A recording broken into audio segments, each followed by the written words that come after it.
तो बच्चों ब्रिटिशर्स के रूल से थोड़े से खफा थे एंड वी डिड कि उन्होंने एग्रीकल्चर सेक्टर को कैसे सताया, जो हैंडीक्राफ्ट इंडस्ट्री थी उसको कैसे सताया। And today we'll be doing कि मॉडर्न इंडस्ट्री जो अर्बन सेक्टर में या सबर्ब्स में, शहर के थोड़ी बाहर या गांव की थोड़ी बाहर लगाई जाती थी, उनको ब्रिटिशर्स ने कैसे नुकसान पहुंचाया। तो एज आई यूज्ड टू से कि उस जमाने में बहुत ज्यादा इंडस्ट्रीज तो हुआ नहीं करते थे। We had Tata, we had children, Birla and Godrej, लगभग 127 साल पुरानी कंपनी, जिसका अभी पारिवारिक कलेश हो गया कुछ और ये कंपनी 2-3 हिस्सों में बढ़ गई है। So under the British Raj modern industry की भी ग्रोथ एकदम नेग्लिजिबल थी। टिस्को का आपने शायद नाम सुना होगा, सरिया बनाते हैं ये लोग। Tata iron and steel company, TISCO इसी का फुल फॉर्म है। 1907 they started this company in India children, under the British regime only. Sugar, cement, paper, इन सब में भी इन्होंने इंडस्ट्री अपनी सो कॉल्ड फर्दर प्रोग्रेस की। बट वर्ल्ड वाइड स्कैसिटी जब हो गया, फर्स्ट वर्ल्ड वॉर और सेकेंड वर्ल्ड वॉर के बाद, स्कैसिटी होने की रीजन क्या थी? काफी लोगों को ये लोग ले गए लड़ाई झगड़ा करवाने के लिए और काफी लोग वहां पे मर गए। काफी डिस्ट्रक्शन भी दूसरी कंट्रीज में हुआ, जो या तो इंडियन कंपनीज को रॉ मटेरियल सप्लाई करते थे और यहाँ इनसे फिनिश गुड्स खरीदते थे। अब अगर किसी देश में, लेटर से जर्मनी में नुकसान सबसे ज्यादा हुआ, वहां की फैक्ट्रियां बंद हो गई, पैसा ही नहीं उनके पास, तो क्या हमारा फिनिश प्रोडक्ट वो खरीदने लायक होंगे? नो। और अगर किसी कंट्री से हमें रॉ मटेरियल आ रहा है और उनको भी लेटर से वॉर में काफी नुकसान झेलना पड़ा, क्या वहां से भी रॉ मटेरियल आएगा? तो we had problem of both side, ना हमारे पास रॉ मटेरियल आ पा रहा था और ना हमारे रॉ मटेरियल को फिनिश गुड्स में खरीदने वाले हमें प्रोस्पेक्टिव कस्टमर्स मिल पा रहे थे। सो इन दैट केस हमारे जो इंडस्ट्रीज थे, they were ultimately suffering what is called as losses. समझ में आ गया? तो ये जीके का एक क्वेश्चन मार्क कर लीजिए। TISCO was found in the year 1907 और ये जो स्कैसिटी हुई ये वर्ल्ड वॉर 2 के बाद हुई है। और अब बच्चे पूछेंगे सर वर्ल्ड वॉर 3 कब होगा? वर्ल्ड वॉर 3 चल रहा है, छोटी छोटी कंट्रीज भी आपस में लड़ रही हैं और इंसान भी आपस में लड़ रहा है, अपने आप से भी कुछ लोग लड़ रहे हैं। चलते हैं आगे बच्चों। पार्टिसिपेशन गवर्नमेंट का, स्टेट पार्टिसिपेशन मतलब होता है चिल्ड्रन गवर्नमेंट का पार्टिसिपेशन, मॉडर्न इंडस्ट्रियलाइजेशन में एकदम लिमिटेड था। क्यों लिमिटेड था? बिकॉज इनको मजबूत करना था what is called as country का इकोनॉमिक एंड सोशल इंफ्रास्ट्रक्चर। और गवर्नमेंट जो काम करती है कभी भी बच्चों किसी भी कंट्री में, वो किस ऑब्जेक्टिव से काम करती है? प्रॉफिट मेकिंग या welfare motive? Profit motive. Very good, excellent जवाब। जो सही जवाब दे सकते हैं वो भी बोले। गवर्नमेंट का मोटिव वेलफेयर होता है, कभी भी गवर्नमेंट का मोटिव प्रॉफिट नहीं होता है। तो मेरे जवाब वही दे पाएंगे जो घर जाके कुछ पढ़ेंगे, बेसिकली जो सिर्फ क्लास में आके अंडे देंगे वो नहीं दे पाएंगे जवाब। तो सरकार का ऑब्जेक्टिव था कि भाई लोगों को ज्यादा से ज्यादा वेलफेयर दो। एक बार इंडस्ट्रियलाइजेशन में घुस जाते तो ऑब्जेक्टिव वेलफेयर से क्या हो जाता? Profit oriented. तो गवर्नमेंट ने सोचा कि वो एरियाज अपने पास रखो जिसमें प्राइवेट सेक्टर इन्वेस्ट कर नहीं पाएगा, क्योंकि वहां बहुत ज्यादा इन्वेस्टमेंट चाहिए और वहां पे रिटर्न्स आप बोल सकते हैं कि 2, 4, 10 डेकेड के बाद आते हैं। अगर आपने दिल्ली मेट्रो की बात सुनी हो बच्चों, क्या दिल्ली मेट्रो आज चालू हुआ कल से प्रॉफिट में आ गया? फोकस किया जा रहा था 2020-21 के बाद शायद ब्रेक इवन आएगा इनका। ब्रेक इवन का मतलब नो प्रॉफिट नो लॉस, और प्रॉफिट तो समझ लीजिए अभी दूर का ख्वाब है।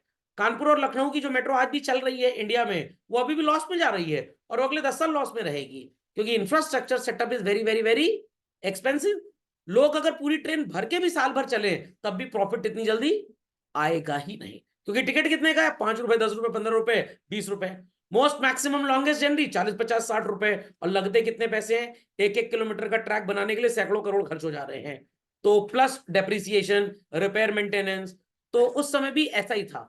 तो रेलवे में इतना पैसा लगा, इतना पैसा लगा कि किसी प्राइवेट पर्सन के बस की बात थी ही नहीं। तो कभी भी टाटाज ने या उस समय के आदित्य बिरला ग्रुप ने सोचा ही नहीं कि हम रेलवे जैसा कुछ चला पाएंगे, because it was too much expensive और रिटर्न आने में लगेगा 20 साल। तो क्या कोई प्राइवेट सेक्टर 20 साल नुकसान पे बिजनेस चला पाएगा? नो। गवर्नमेंट का क्या नुकसान है? कितना भी पैसा लग जाए नॉट एन इशू, पूरे देश का टैक्स किसकी जेब में आएगा? गवर्नमेंट की जेब में। Is that clear? तो गवर्नमेंट रेलवे के नुकसान को टैक्स से भरपाई कर देगी, गवर्नमेंट टेलीकॉम के नुकसान को टैक्स से भरपाई कर लेगी। बट क्या प्राइवेट इंडस्ट्रीज ये काम कर पाएंगे? उनको कोई टैक्स का पैसा थोड़ा मिल रहा है। तो गवर्नमेंट ने काफी स्ट्रैटेजिक सेक्टर्स जिसमें हैसियत ही नहीं थी प्राइवेट सेक्टर की इन्वेस्ट करने की, जहां पे जेस्टेशन पीरियड मतलब इन्वेस्ट करने के बाद प्रॉफिट आने में 20, 25, 50 साल लग सकते थे, तो गवर्नमेंट थॉट चलो वहां पे हम इन्वेस्ट करते हैं। और जो so called less time period में प्रोजेक्ट्स मैच्योर होते थे, प्रॉफिट देके जाते थे, that were left to be handled by private sector. समझ में आ गया? तो आप ज्यादा दूर मत जाएं, Uttar Pradesh state road transport corporation जो बस सर्विस चलाते हैं, और दूसरे स्टेट्स को भी देख लें, जो ये खटारा टाइप की नॉन एसी बस होती है खुद चलाते हैं, बट वो जो Volvo BMW type air condition buses होती हैं, इनको भी खरीदने की इनकी हैसियत नहीं है। करोड़ करोड़ 2-2 करोड़ की बसेस आती होंगी, वो प्राइवेट सेक्टर खरीदता है और इनसे लाइसेंस मिलता है और वो ऑपरेट करता है। इनको एक 5%, 10% की उसमें कमीशन फीस मिल जाती है। तो गवर्नमेंट कहती है कि भाई हम सिर्फ वो काम करेंगे where public welfare is not compromised. 1% मान भी लेते हैं कि रेलवेज अडानी अंबानी आज की तारीख में चला भी ले, मान लीजिए, बट क्या बच्चों वो वेलफेयर की बात करेंगे उसमें? वो सारे के सारे डिब्बे फर्स्ट एसी के कर देंगे, क्योंकि उसी में प्रॉफिट सबसे ज्यादा होगा। Is that clear? Understood this? So at that time India में कैपिटल गुड्स नाम की कोई इंडस्ट्री थी ही नहीं। हम सारा का सारा अपना कैपिटल गुड इंपोर्ट किया करते थे ब्रिटेन से या दूसरी कंट्रीज से। एज अ रिजल्ट जब ये काम होता था, the country use to become the debtors for outside world as such. और फॉरेन एक्सचेंज आने की तो बात छोड़िए, ब्रिटिशर्स ने तो सिर्फ उन चीजों पे टैक्सेस कम किए जो वहां जाती थी और वहीं से आती थी, और जब वो कंट्री छोड़ के गए भी तो बेकारी हाल में ही छोड़ के गए थे, ज्यादा चीजें खुद लूट के ले गए। तो आजकल के बच्चे भी कुछ अपने घर वालों के लिए ब्रिटिशर की तरह काम कर रहे हैं, पैसा लूट के ले आते हैं बट पढ़ाई लिखाई करते ही नहीं, एजुकेशनल इंस्टीट्यूशन में दान दे देते हैं।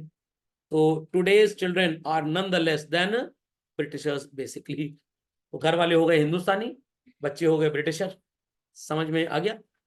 चलिए, सो ये बात सबको समझ में आ गई चिल्ड्रन, कैसे लिमिटेड ग्रोथ थी? Any doubts? एनी डाउट्स भाई? चलिए, तो सबसे पहला नुकसान इन्होंने इंडस्ट्री में किसको पहुंचाया children? Handicraft. Got it clear? सबको डिस्क्रिमिनेटरी टैरिफ पॉलिसी शब्द याद है? 1 नंबर का एमसीक्यू गारंटी इस चैप्टर से आएगा ही आएगा, और यही आंसर होगा आपका। तो ये हर बार इस चैप्टर में बहुत बार फोकस किया जा रहा है, क्योंकि इसी डिस्क्रिमिनेशन की वजह से सारा बेड़ा गर्क हुआ है। अगर चीजें प्रॉपर टैक्स के साथ आती जाती तो दूसरी कंट्रीज को भी उतनी ही अपॉर्चुनिटी मिलती इंडिया में या इंडिया से बिजनेस करने के लिए जितनी ब्रिटिशर्स को मिलती। तो अपने लिए तो रास्ता आसान कर दिया इन्होंने, दूसरे के लिए तो वही किया, अपना गए और पीछे सो कॉल्ड ड्रम फेंक के चले गए ताकि पीछे से आने वाला बड़बड़ा गिर जाए। So why modern industry showed a bleak expansion, ये भी मैंने आपको बता दिया। रेलवेज का एक्सपेंशन क्यों किया गया था ये भी आपको बता दिया, ताकि इंडिया के कोने कोने तक अपने ब्रिटेन के गुड्स वो लोग बेच पाए एंड अपने फोर्सेस को इजी और लेस टाइम में ट्रैवल करवा पाए। Capital goods industry practically was non existent. तो खैर उस समय तो ट्रैक्टर्स और सो कॉल्ड जो पंपिंग सेट थे वो भी नहीं थे हमारे देश में, खाना तक इंपोर्ट करना पड़ता था। और आज उसी देश में अप्रोक्सीमेटली 1947 से 2024 जोड़ लीजिए, 76 ईयर्स के आसपास की बात होगी शायद। 76 ईयर्स हो गए कि नहीं हुए? हो गए, कैलकुलेट कर लीजिए। 2024 माइनस 1947, 77 होने वाले हैं, मतलब 76 कंप्लीट यू कैन से। आज हमारे यहाँ C-295 प्लेन भी बनने लग गया है, एक सुई तक नहीं बनती थी हिंदुस्तान में। सो ट्रेडिशनल हैंडीक्राफ्ट इंडस्ट्री को डिके किया और मॉडर्न इंडस्ट्री भी जो थोड़ी सी ग्रो कर रही थी, क्योंकि इंडस्ट्रियलाइजेशन था ही नहीं, लोगों के अंदर हमारे स्किल भी नहीं थी। That was the basic reason कि उस जमाने से लेकर आज तक आईआईटी हो या आईटीआई हो, आईटीआई वालों को भी ठीक ठाक जॉब मिल जाते थे, क्योंकि उस समय इंजीनियर्स की बहुत ज्यादा जरूरत थी। बट आज काफी कुछ काम तो भाई आईटी ने, दैट इज एआई वगैरह ने संभाल लिया है, मशीन बेस्ड हो गई ये सारी चीजें। तो आज इंसान वही सरवाइव करेगा children who is super skilled. 3 तरह के वर्कर्स हुआ करते थे, unskilled, semi skilled and skilled. अब सब बेकार हो गए, अब कौन काम करेगा? Super skilled. खोपड़े में बात गई। इसीलिए बच्चों को बोला था भाई पढ़ लिख लो, कॉर्पोरेट्स ज्वाइन कर लो। इंडिविजुअल बिजनेसमैन की हालत आज की तारीख में वही है जो eight the time of independence थी, क्योंकि जमाना कैपिटलाइज्ड कॉर्पोरेटाइजेशन का हो चुका है। जिसके पास पैसा है वही मार्केट को कंट्रोल करता है। तो if people are thinking normal सी पढ़ाई लिखाई करके धोबी बन जाएंगे, कोई प्रॉब्लम नहीं है। तो या तो धोबी बनिए या तो सब पे हावी होना सीख लीजिए। अभी एक बिजनेसमैन से बात कर रहा था कुछ दिन पहले, तो मैंने कहा आपकी शॉप पे 1-2 एम्प्लॉइज कम लग रहे हैं। कह रहे सेल ही इतनी डाउन हो गई है ऑनलाइन बिजनेसेस के चक्कर में, रिलायंस वाले मनूस हर जगह अपनी दुकान खोले जा रहे हैं, हमारी जितनी परचेज नहीं होती उससे सस्ते में तो वो बेच देते हैं, तो इसलिए हम सोच रहे हैं कि नौकर आएगा 15-20 हज़ार महीना सैलरी देनी पड़ेगी, तो एटलीस्ट वो काम खुद ही कर लो। This is the state of the affairs of local level businessman in our country children. तो अगर आप कॉर्पोरेट के साथ हैं तभी आपकी तरक्की है, अगर आप सोचें कि आप इंडिविजुअल हैं, अनऑर्गेनाइज हैं, तो फिर वही मंदिर के सामने कटोरे लेके बैठना पड़ेगा बस। और यही पढ़ाई लिखाई करने में और ना करने में डिफरेंस है। तो आज स्किल्ड इंसान की भी कोई औकात नहीं है। World has move to the next level and now we require super skilled person. What type of person? Super skilled. चले आगे भाई, चलिए। तो नरेशन, सॉरी नरेशन कह रहा हूं मैं, ये एक तरह का समराइजेशन ही था।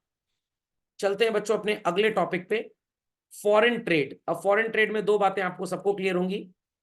इंडिया से ब्रिटेन एंड इट्स अलाइज जो सामान जाता था, ब्रिटेन एंड अलाइज से जो सामान इंडिया आता था, उस पे प्रैक्टिकली इंपोर्ट और एक्सपोर्ट ड्यूटी कितनी थी चिल्ड्रन? 0 थी। लोगों ने शायद स्यूज कनाल का नाम सुना होगा।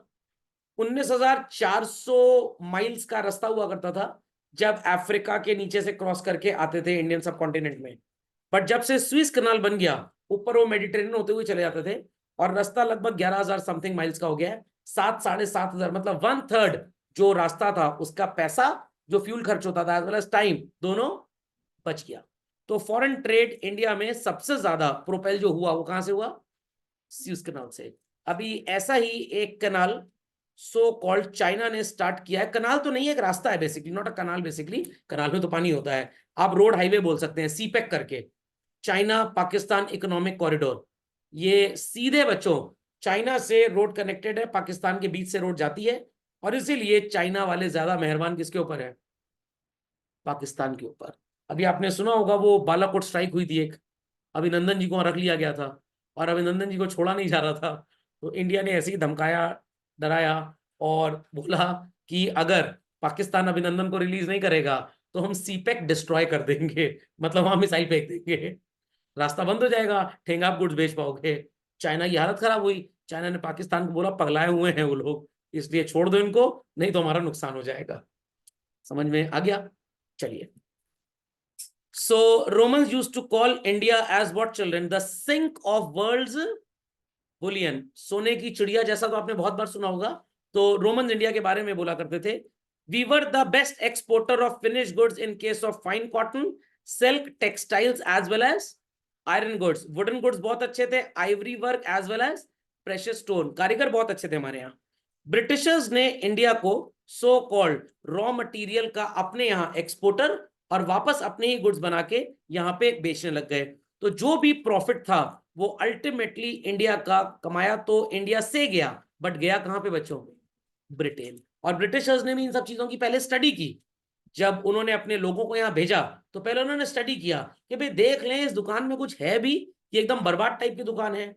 तो पता लगा कि भाई ये तो एकदम ठूस ठूस के यहाँ पे सामान भरा हुआ है, तो let us conquer and invade India.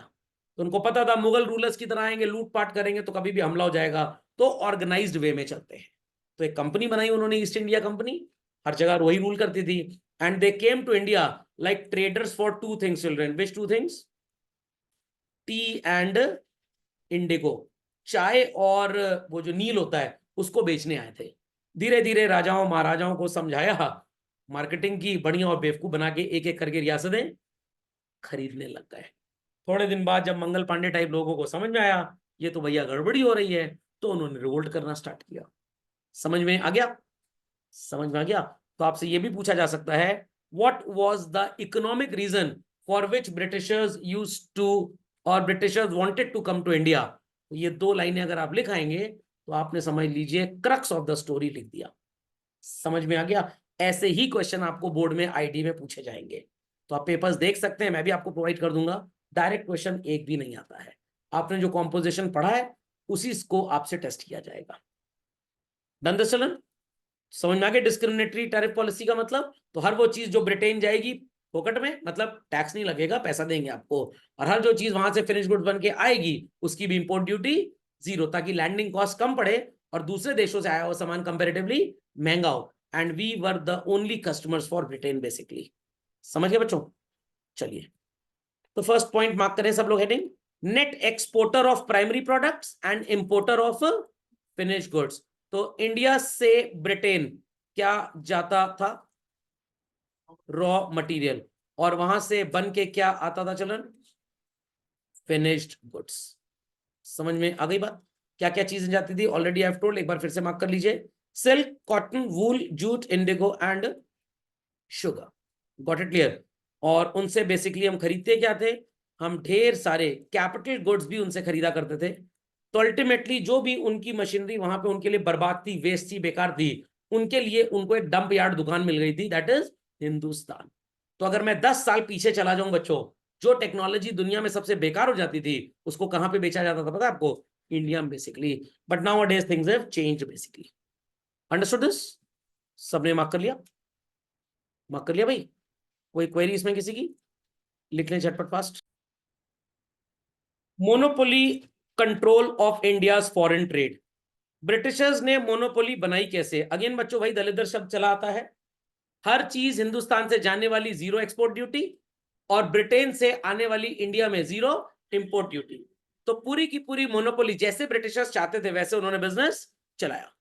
आधे से ज्यादा उस जमाने का foreign trade was directed through Britain.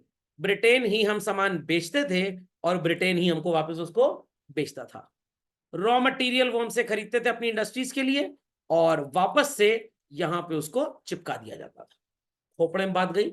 Indigo की खेती के लिए क्यों यहां पे डिपेंडेंट थे? क्योंकि उनका देश ना उतना बड़ा है, ना लोगों के अंदर उतनी फार्मिंग स्किल्स थी, ना उनकी जमीनों की फर्टिलिटी उतनी थी कि उस पर्टिकुलर लैंड एरिया में उतना ज्यादा इंडिगो उग पाए। इंडिया में कंपैरेटिवली उनको एडवांटेज ज्यादा था।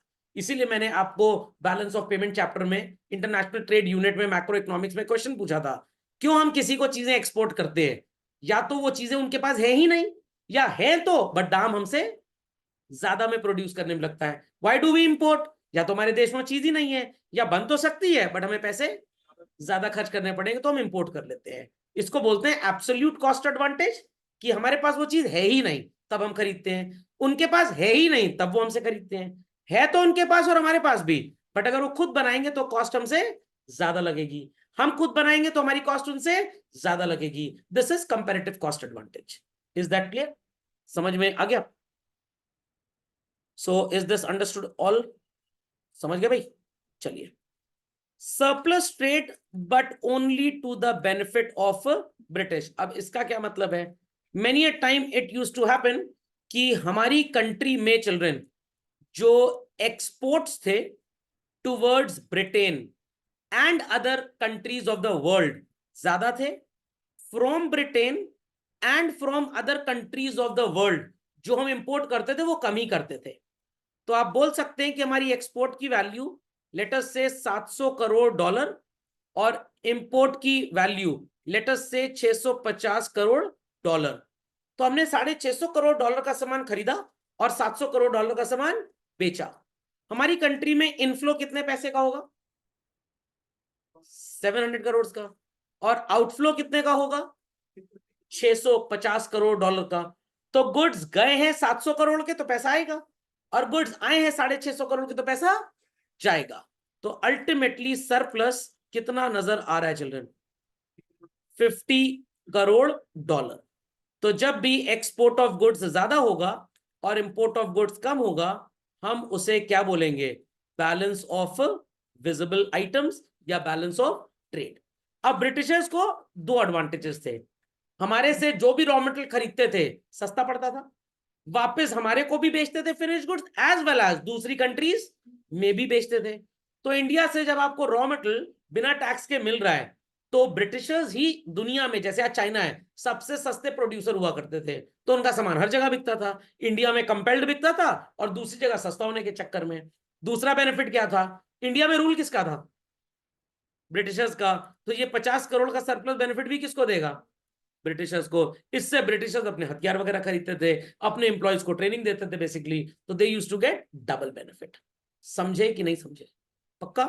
अब समझ में आया? ये बैलेंस ऑफ ट्रेड पहचानने के लिए आपको क्यों मैक्रो इकोनॉमिक्स में पहले पढ़ाया गया था international trade? Because I knew कि ये सब चीजें यहाँ पे काम आएंगी, दैट्स वाई मैक्रो इकोनॉमिक्स की यूनिट पहले पढ़ाई गई थी। नहीं तो पूछे ये है क्या सर बैलेंस ऑफ ट्रेड? अच्छा, ट्रेडिंग अकाउंट बैलेंस कर गया दोनों तरफ, समझ में आ गया what is balance of trade?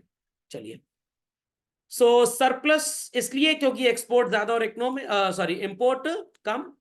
Trade surplus Hindustan की ग्रोथ एंड डेवलपमेंट के लिए कम यूज होता था। Just now I have told, Britishers उसको किस पर्पस के लिए यूज करते थे? वेपन्स खरीदने के लिए और अपने एम्प्लॉयज की ट्रेनिंग या अपने ऑफिसेस को रन करने के लिए। एंड वेपन्स वाली बात यहां पे साबित हो जाती है। तो वैसे अगर आप दो चार पुरानी हिंदी मूवीज भी ठीक ठाक देखकर एनालाइज कर लें तो ये सारी बातें आपको उन मूवीज में भी नजर आती हैं। तो आपसे अगेन एमसीक्यूज में ये सब चीजें पूछी जाएंगी, इनको मार्क करना बहुत जरूरी है कि जो भी ट्रेड था ब्रिटेन और इंडिया के बीच में, उससे जो भी सरप्लस हुआ, ब्रिटिशर्स किन दो चीजों के लिए उसको यूज करते थे? Administrative expenses and for financing Wars. याद रहेंगी बातें? झटपट इसको लेके फास्ट। चलिए बच्चों, तो ये सारे के सारे इफेक्ट्स एडमिनिस्ट्रेटिव एक्सपेंसेस और वॉर के एक्सपेंसेस चल रहे हैं, इससे इंडिया की काफी वेल्थ ड्रेन आउट हो गई। ओके, चले बच्चों आगे। तो फॉरेन ट्रेड में कोई ज्यादा नई चीज नहीं थी। आते हैं डेमोग्राफिक प्रोफाइल पे। बर्थ रेट और डेथ रेट क्या होता है? ये out of 1000 and out of 1000 it is always calculated. उस समय हर 1000 की पॉपुलेशन पे 48, मैं ये नहीं बोलूंगा नए बच्चे पैदा होते थे, पुराने बूढ़े मर जाते थे। Got it clear? तो जब आप परसेंटेज की बात करते हैं, it is a number expressed in terms of what children? 100। तो बर्थ रेट और डेथ रेट जो एक्सप्रेस किया जाता है हमेशा, it is expressed in terms of 1000। Percentage की बात करें तो हमारा बर्थ रेट 4.8 था और हमारा डेथ रेट कितना था? 4%। नहीं समझे? 1000 में 48 तो 100 में 4.80 तो हो गया। Not getting? समझ में आ गया? और अगर किसी भी कंट्री में बर्थ रेट बच्चों बहुत हाई होगा और डेथ रेट बहुत लो होगा, तो उसका इफेक्ट क्या होगा? हमारी पॉपुलेशन बहुत ज्यादा हो जाएगी और इस पॉपुलेशन एक्सप्लोजन की वजह से कमाने वाले हाथ तो नहीं बढ़ेंगे, बट खाने वाले मुंह बढ़ जाएंगे। तो your per capita income will also go down. समझ में आ गया? समझ में आ गया? So high birth rate and high death rate का भी प्रॉब्लम है। बर्थ रेट अगर बहुत ज्यादा है तो जो पैदा हुए उनके लिए खाना चाहिए, और डेथ रेट अगर बहुत ज्यादा है तो इसका ये मतलब नहीं कि उनकी चिता जलाने में बहुत पैसा चाहिए, वो तो खैर जो भी चाहिए कम ही चाहिए होगा। बट डेथ रेट अगर बहुत ज्यादा होगा तो जो प्रोडक्टिव वर्कर है, आई रिपीट, जो प्रोडक्टिव वर्कर है, क्या वो अपनी full productivity throughout the life दे पाएगा? नो। समझ में आ गया बच्चों? इन्फेंट मोर्टेलिटी क्या होती है? Any child dying before completing the age of year 1, it is called as infant mortality. Infant mortality. Got it clear? So death rate जो था वो उस जमाने में 218 पर 1000 था। आई रिपीट, 218 पर 1000। तो 1000 में अगर 218 है तो 100 में कितने हो जाएंगे चिल्ड्रन? 21.8। मतलब लगभग 100 बच्चों में 22 बच्चे तो मर जाते थे। हो सकता है इसी में कोई एपीजे अब्दुल कलाम भी बन सकते थे। Is that understood? बट अगर इनकी कुंडली में लिखा था कि भविष्य में इनको पढ़ाई लिखाई नहीं करनी है, चल के टाइम पास करना है, मौज मारनी है, तो अच्छा ही किया जो जिंदा नहीं रहे। But as of today children, infant mortality कितनी है? 32 पर 1000। तो 100 में कितना हो जाएगा? 3.2। तो पहले जहां 100 में सो कॉल्ड 22 मरते थे, अब 100 में सिर्फ 3 ही मर रहे हैं। सर ऐसा कैसे हुआ? लोग कम क्यों मर रहे हैं? Health facilities have been expanded children. I repeat, health facilities have been expanded. कितने बच्चे पैदा होते थे? 6 महीने, 8 महीने, 4 महीने वाला जो वैक्सीनेशन होता था वो नहीं मिल पाता था, इसलिए मर जाते थे। अब गवर्नमेंट ने पूरी तरह से चाइल्ड वैक्सीनेशन को क्या कर दिया बच्चों? फ्री। प्राइवेट हॉस्पिटल स्टिल बहुत पैसा लूटते हैं, बट गवर्नमेंट हॉस्पिटल में इक्वल क्वालिटी का बढ़िया vaccination is available children, free of cost basically, ताकि जो अफोर्ड कर सकते हैं वो तो प्राइवेट हॉस्पिटल ही जाएंगे, और जो नहीं अफोर्ड कर सकते या थोड़े अकलमंद है वो कहाँ जाएंगे? सरकारी अस्पताल। What it clear? इंडिया में ये हालत बहुत अच्छे थे नहीं, बट दिल्ली में जब शीला दीक्षित जी के बाद अरविंद केजरीवाल जी आए तो उन्होंने जब हालत सुधारनी स्टार्ट की वहां के गवर्नमेंट स्कूल्स और ये हॉस्पिटल्स की, तब बाकी स्टेट्स के चक्षु खुले और उन्होंने भी अपनी सुविधाएं बहुत बढ़िया कर दी है।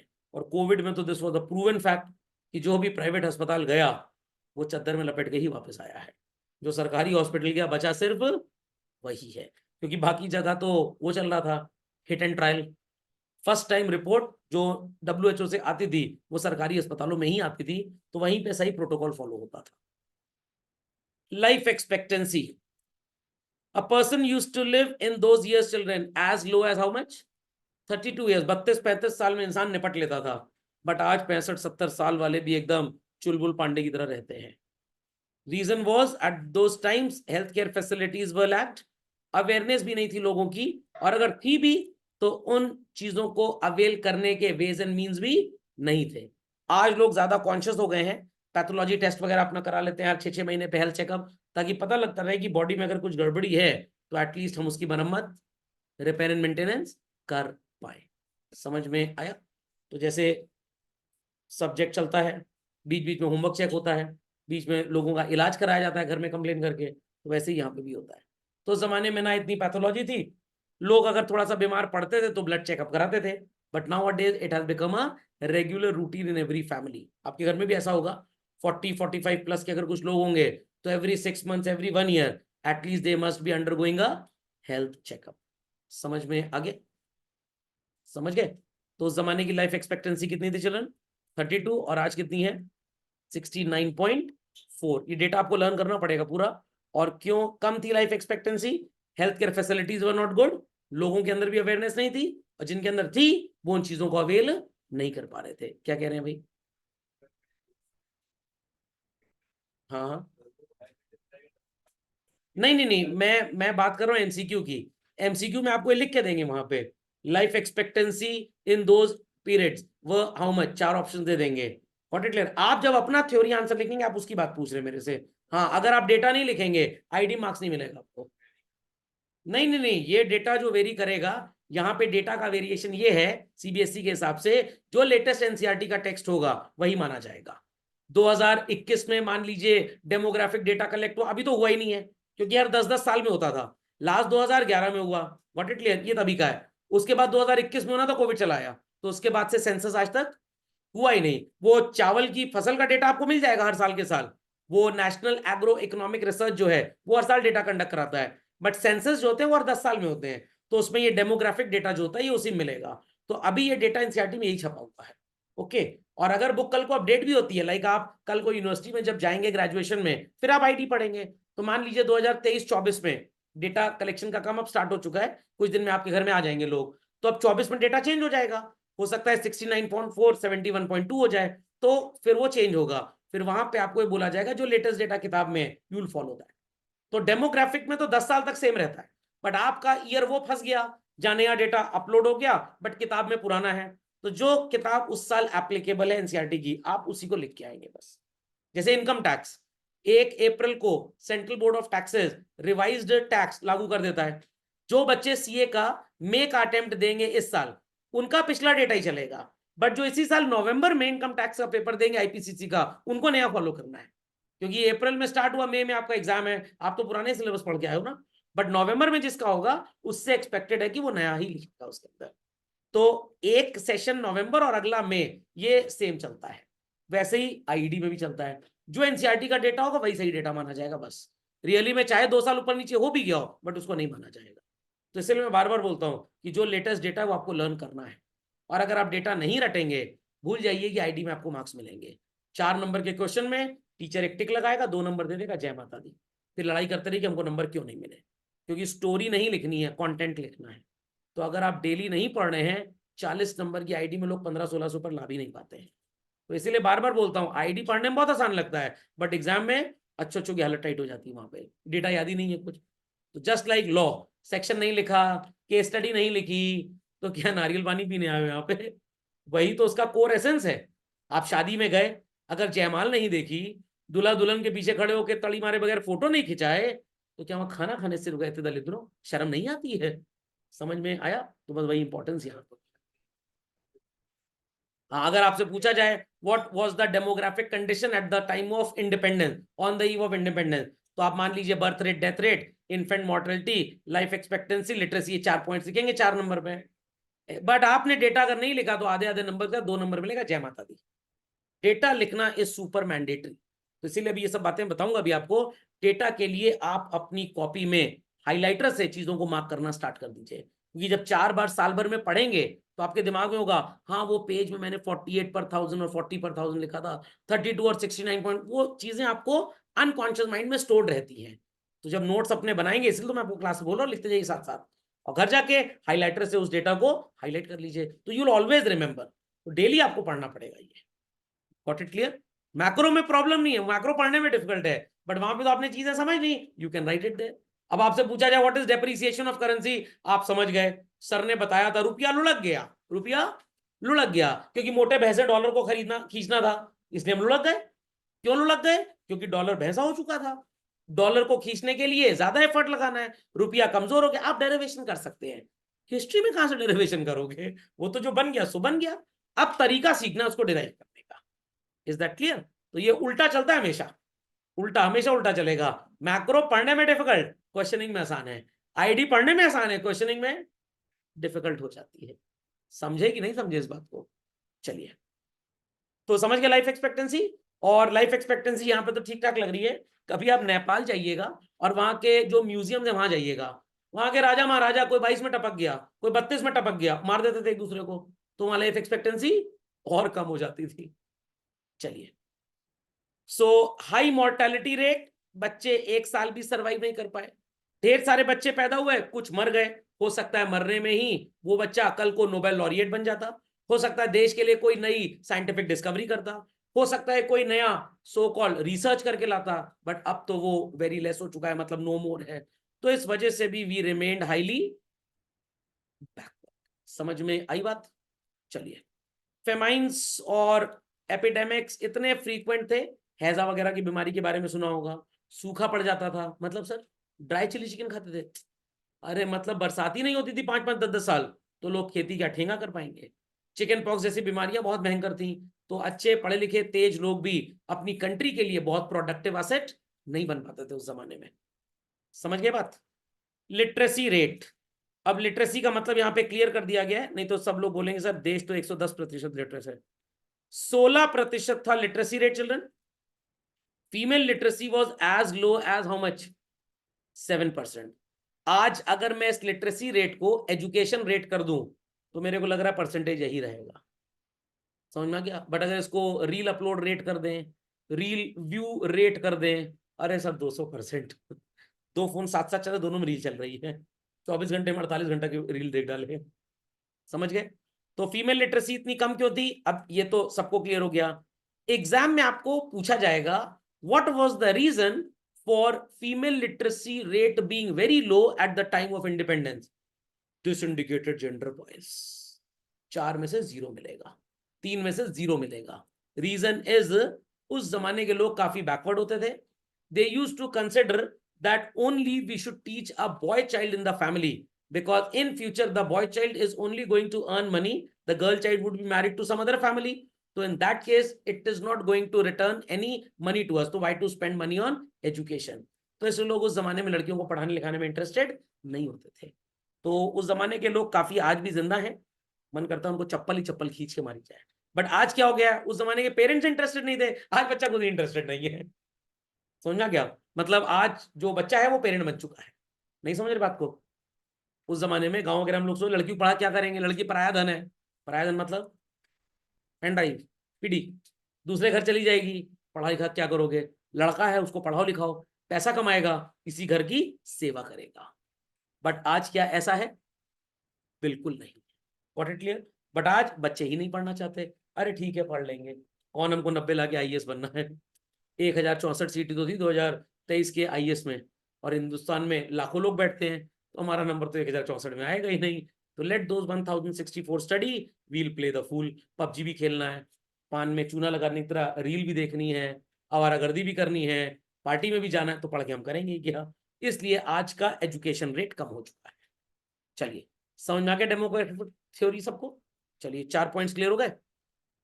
डेमोग्राफिक ट्रांजिशन, डेमोग्राफी का मतलब तो समझ गए, factors like gender rate, factors like birth rate, death rate, educational profile, occupation, सब कुछ आता है।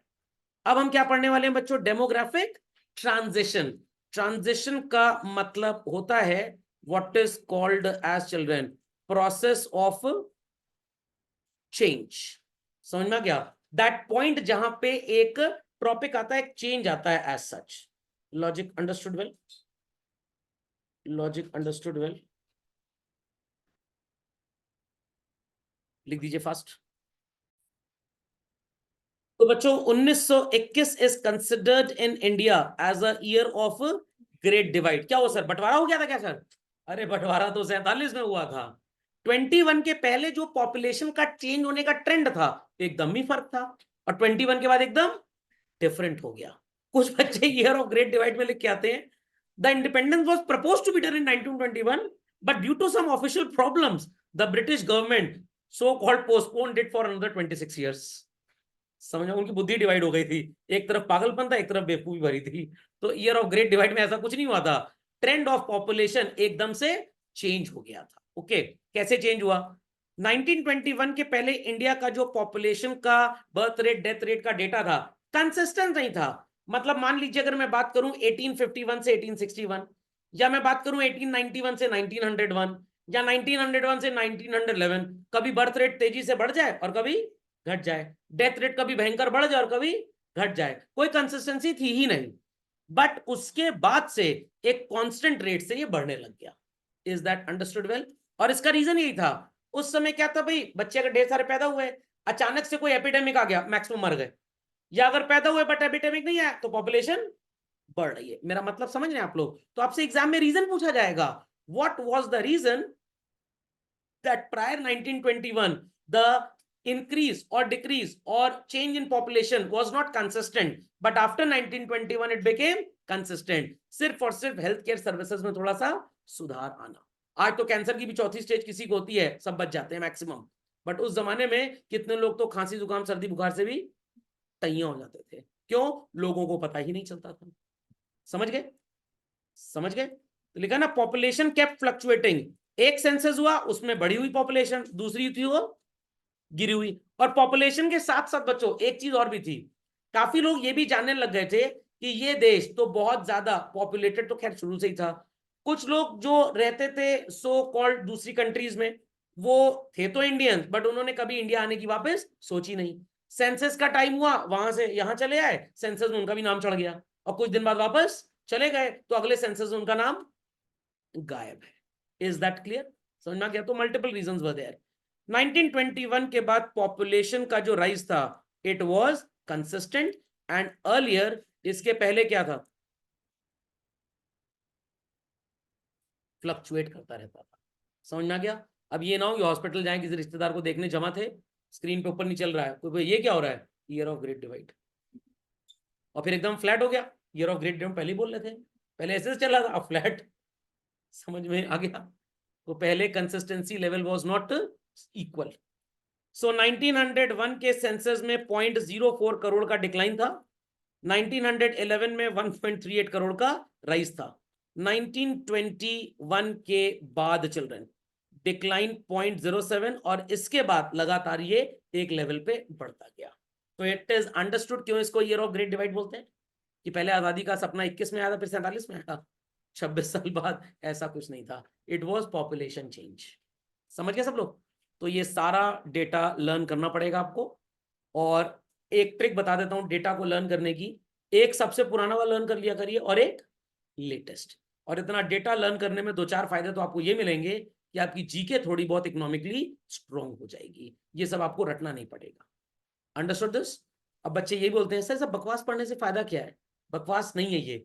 अगर कल को आप बाई चांस, कुछ बच्चे तो कहेंगे सर हमको कल को कुछ नहीं करना, से शादी करनी है बस, कल को बाई चांस आप किसी प्लानिंग वगैरह की बात करें तो ये डेटा आपको काफी काम आता है कि पहले हिंदुस्तान में क्या था और अब क्या है. तो अगर आप मान लीजिए लेफ्टिनेंट बनने की तैयारी करते हैं और डिफेंस एकेडमी ज्वाइन करते हैं, तो आपको बताया जाएगा राजा महाराजाओं के टाइम पे लड़ाइयां कैसे होती थी, फिर वर्ल्ड वॉर 1 कैसे हुई, 2 कैसे हुई. अब जो है वो वॉर वेपन से नहीं लड़ी जाएगी, वो वॉर दिमाग से, फाइनेंशियल वॉर्स हुआ करेंगी. कौन सी वॉर्स? Financial Wars. तो पहले सोचा जाता था कैसे छुप के गोली चलानी है, अब सोचा जाता है कैसे छुप के पैसा निकालना है. इज दैट अंडरस्टूड और नॉट? समझ में आ गया? तो स्ट्रैटेजी जब आप पुरानी सीखेंगे तभी आगे समझ पाएंगे. चले आगे बच्चों. ये है पॉपुलेशन। चलिए, सो बाकी सब तो इसमें कुछ खास है नहीं, इसमें कुछ आपको पढ़ना नहीं है, बस ये दो बातें मार्क कर लीजिए। और constantly rising population led to excessive burden on the economy and maintenance investment जब हाई होगा तो ऑब्वियस सी बात है ग्रोथ ओरिएंटेड इन्वेस्टमेंट लो होगा, क्योंकि ज्यादा इन्वेस्टमेंट करने के बाद जो ज्यादा अर्निंग्स होंगी वो अर्निंग ज्यादातर कंजम्पशन में कन्वर्ट हो जाएंगी और सेविंग्स हमारे पास उतनी ज्यादा नहीं होंगी। तो even if the salary levels are increasing children, एक दिन ऐसा आएगा जब आपकी सैलरी हो सकता है डबल हो गई हो बट खर्चा आपका डबल से भी कहीं ज्यादा हो गया हो। तो वही चीज यहां पे भी हुई। इन दोज टाइम्स लोगों की तनख्वाह, लोगों की अर्निंग, लोगों की प्रॉफिटेबिलिटी जिस हिसाब से बढ़ती थी, खर्चे उससे भी कहीं ज्यादा। तो अगर किसी की अर्निंग 100 रुपए थी और फैमिली एक्सपेंस 70, मान लीजिए अर्निंग बढ़ के 150 हो गई और हो सकता है उसका खर्चा बढ़ के 145 हो गया। Is that understood? Is that understood? तो वो इन दैट केस ज्यादा पैसा सेव नहीं करेगा। हम सेव नहीं करेंगे तो ज्यादा पैसा इन्वेस्ट नहीं होगा। जब इन्वेस्ट नहीं होगा तो उससे फर्दर कंट्री में कोई भी डेवलपमेंटल एक्टिविटी होगी ही नहीं। Understood this thing? सब लोग समझ गए भाई? कहां पे ग्रोथ ओरिएंटेड इन्वेस्टमेंट का ही मतलब है कि मान लीजिए कंट्री में लोग किसी जमाने में 100 रुपए कमाते थे और उनका खर्चा 70 रुपए था, तो वो कितना बचाते थे? 30%। ये पैसा हमारी आपकी सेविंग्स के नाम पे बिजनेस कम्युनिटी को मिलता था, वो इसको अपनी फैक्ट्रीज वगैरह में इन्वेस्ट करके गुड्स एंड सर्विसेज प्रोड्यूस करने के लिए लोगों को एम्प्लॉय किया करते थे। अब लोगों की तनख्वाह अगर बढ़ी तो उनका खर्चा उससे भी कहीं ज्यादा बढ़ गया। तो 100 जब कमाई थी तो 30 बचता था, अब 105 कमाई है तो कितना बच रहा है? सिर्फ 5। परसेंटेज में निकाल लें तो ये 4% क्या 3.5% के आसपास है। तो पहले हमारा सेविंग रेट 30% का था, अब हमारा सेविंग रेट मुश्किल से 3-4% के पास हो गया। तो जब हमारी सेविंग्स ही नहीं होंगी, क्या फैक्ट्रीज के पास, प्रोड्यूसर्स के पास, बिजनेसमैन के पास पैसा पहुंच पाएगा बैंक के थ्रू? नो। तो जब उनको फंडिंग मिलेगी नहीं, क्या वो अपना बिजनेस सेटअप कर पाएंगे? तो कहने का मतलब खर्चा अपने स्टैंडर्ड ऑफ लिविंग को मेंटेन करने में इतना हो गया कि ग्रोथ करने के लिए हमारे पास इन्वेस्टमेंट है ही नहीं। Done this? समझ गए इस बात को? चलिए, सो ये पॉइंट क्लियर हो गया children. High maintenance and low growth investment on the eve of independence is another feature of Indian economy pointing towards backwardness and stagnation। तो जब आप ज्यादा कमाकर ज्यादा बचाएंगे तब आपका पैसा इंडस्ट्री में जाता है। जब वो पैसा इंडस्ट्री में जाएगा, इंडस्ट्री सेटअप होंगी, लोगों का एम्प्लॉयमेंट होगा, फिर वो लोग पैसा कमाएंगे तो देश तरक्की करेगा। जब ज्यादा पैसा खाने पीने में ही खर्च हो गया और किस में खर्च हो गया? बेसिक नीड्स में ही खर्च हो गया। कोई कार नहीं खरीद ली जाके किसी ने। Okay, till 1951 population so called rise in India was never alarming. कहने का मतलब उस जमाने में इतनी ज्यादा पॉपुलेशन का इंक्रीज नहीं होता था, बट 55 से लेकर 90 तक देश की जनसंख्या बहुत ज्यादा बढ़ी। Is that clear? So 1951 onwards population rise was भयंकर। एज अ रिजल्ट इसी जमाने में गरीबी के हालात सबसे ज्यादा थे। समझ में आ गया? अब ऐसा क्यों है सर? मेरे को तो लगता है कि उस समय आजाद और लोग आजादी की लड़ाई में बिजी थे, शादी ब्याह भूल चुके थे। अब देश आजाद हो गया, चलो अब शादी आदि निपटा ली जाए जरा, और उसके बाद धमाकौन लग गया पॉपुलेशन का। समझ में आ गई बात? चलिए, ऑक्यूपेशनल स्ट्रक्चर, किस तरह के धंधे पानी में लोग उस जमाने में लगा करते थे, this will be doing in the next lecture.